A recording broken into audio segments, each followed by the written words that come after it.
Hello champions, welcome to my channel. अभी हम लोग करने जा रहे हैं एरोडो का क्वेश्चन नंबर 1.29। ये क्वेश्चन प्रोजेक्टाइल मोशन का बेसिक है। 11th क्लास में बच्चों को प्रोजेक्टाइल मोशन में इतना ही पढ़ाया जाता है और उसी को यहाँ पर इन्होंने एक क्वेश्चन के फॉर्म में दे रखा है। क्वेश्चन क्या है देखिए, a body is throne from the surface of earth at an angle alpha two the horizontal with initial velocity v naught.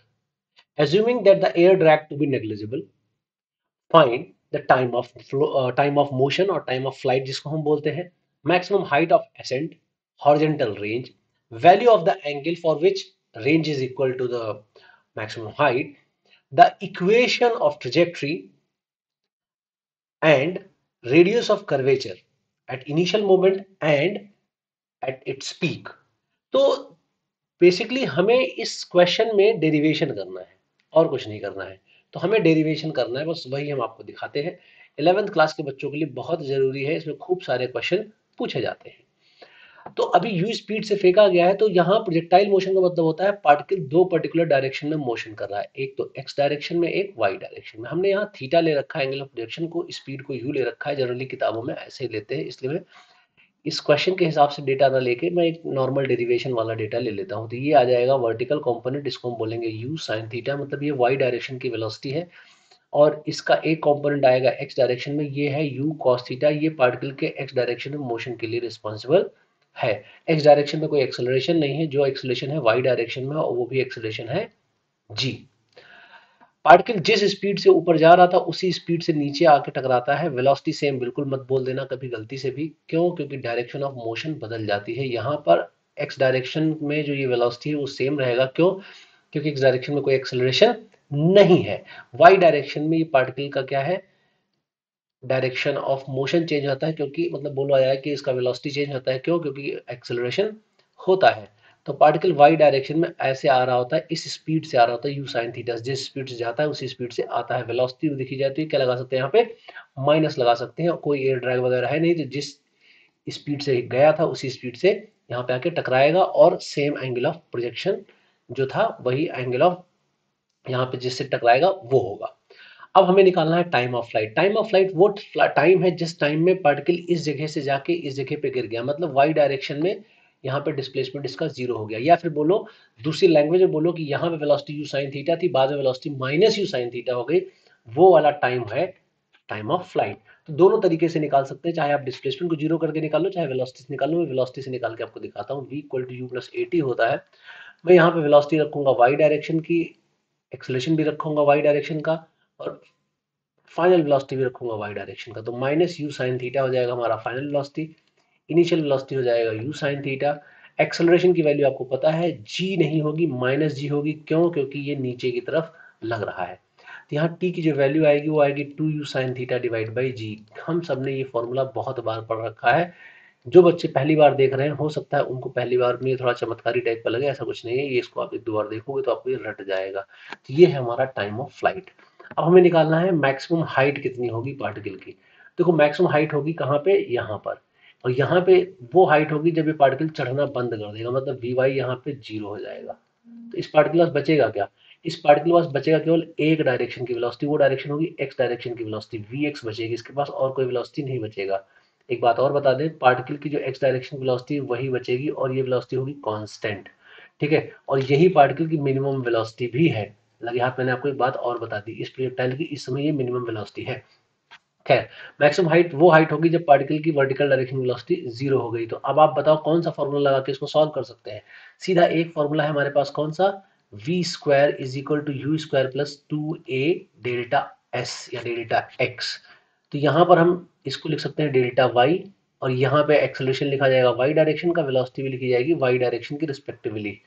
तो हमें वो तक का डिस्टेंस निकालना है जब तक ये चला है, जब वर्टिकल डायरेक्शन वेलोसिटी जीरो हो गई। तो ये आएगा u square sine square theta minus two g h. Acceleration value minus g रखी जाएगी, तो एच की वैल्यू क्या आएगी यहाँ पर? U square sine square theta divide by two ji.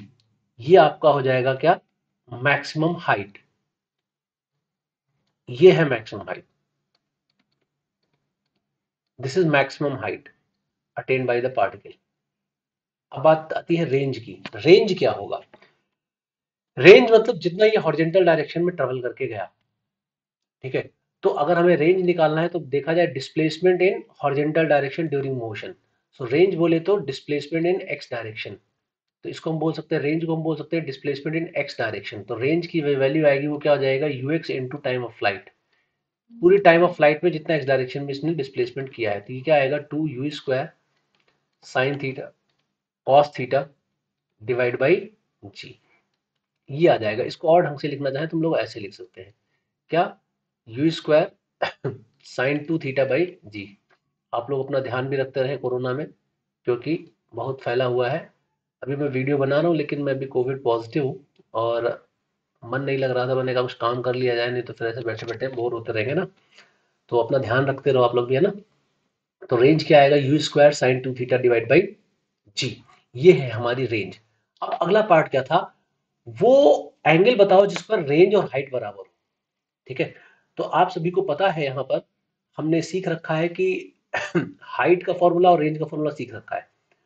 So height is equal to होता है u square sine square theta by two g, और रेंज होता है two u square sine theta cos theta by g. आप ये भी लिख सकते हो और साइन टू थीटा वाला फॉर्मूला भी लिख सकते हो। अब एक फॉर्मूला और मैं यहाँ डिराइव कर लेता हूँ, हाइट और रेंज का अगर रेशियो निकालूंगा, इसका रेशियो निकालूंगा, तो हमें मिलेगा 1/4 tan थीटा। क्या मिलेगा, 1/4 tan थीटा। इस फॉर्मूले को आप रट सकते हो, बहुत सारे एग्जाम में इस फॉर्मूले का यूज कर सकते हो। जैसे यहीं पे आप यूज करना चाहें तो क्वेश्चन बोला गया है कि find the value of theta when h is equal to r। So जब h is equal to r होगा तो tan थीटा की वैल्यू क्या आएगी, यहाँ पे 4। tan थीटा की वैल्यू 4 हो जाएगी, तो मतलब थीटा इक्वल टू जाएगा tan इनवर्स 4। थीटा की वैल्यू आएगी tan इनवर्स 4।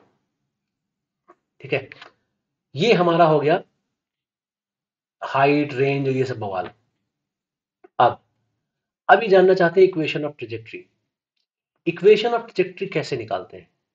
देखो, इक्वेशन ऑफ ट्रेजेक्ट्री निकालने का एक ही तरीका होता है। वो तरीका क्या होता है, इक्वेशन ऑफ ट्रेजेक्ट्री निकालने का जो तरीका है वो है, आपको हमेशा निकालना होता है, एक सेकेंड में इसको,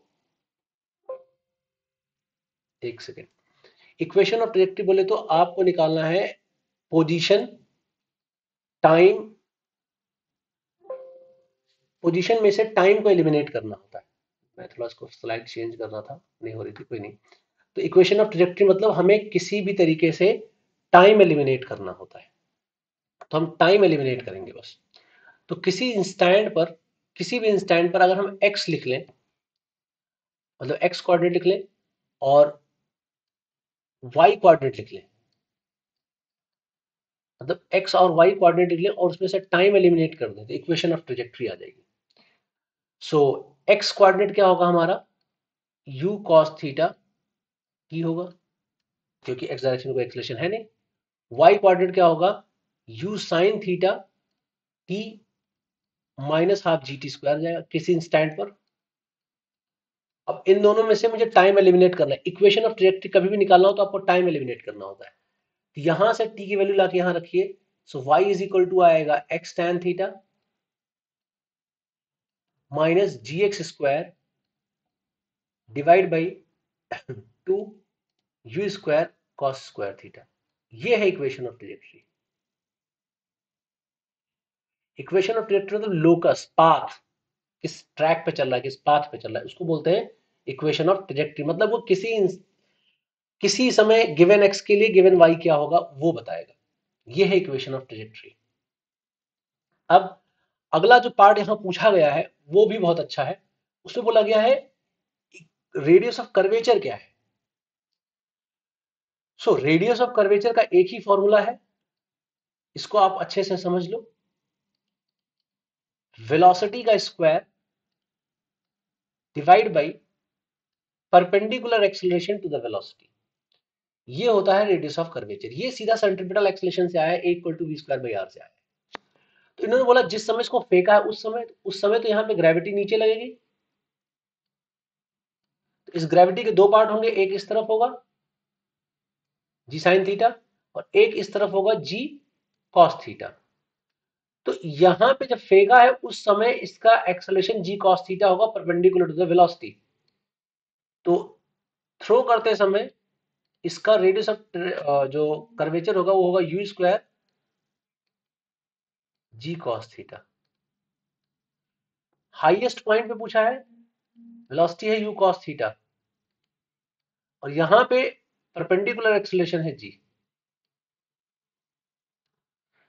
सो हाईएस्ट पॉइंट मतलब पीक पॉइंट पर रेडियस ऑफ कर्वेचर जो होगा वो होगा u square cos square theta by g. तो घूम फिर के देखो ये पूरा ये जो क्वेश्चन है वो डेरिवेशन है, और इसमें से ये सारी बातें पूछी जाती है। ज्यादातर ये रेडियस ऑफ कर्वेचर में बच्चों को बहुत दिक्कत होती है। तो रेडियस ऑफ कर्वेचर निकालने का एक ही तरीका है, वेलोसिटी का square divide by perpendicular acceleration. तो जिस समय फेंका था उस समय देखें तो u square by g cos theta, जिस समय इसको हाईएस्ट पॉइंट पे पहुंचा दिया उस समय हो जाएगा u square cos square theta divide by g. तो आई होप अभी आपको क्लियर हो गया होगा और आपको समझ में भी आ गया होगा क्या चल रहा है इस प्रोजेक्टाइल मोशन में। आप इसको अच्छे से देख लेंगे तो आपके पूरे कंसेप्ट क्लियर हो जाएंगे।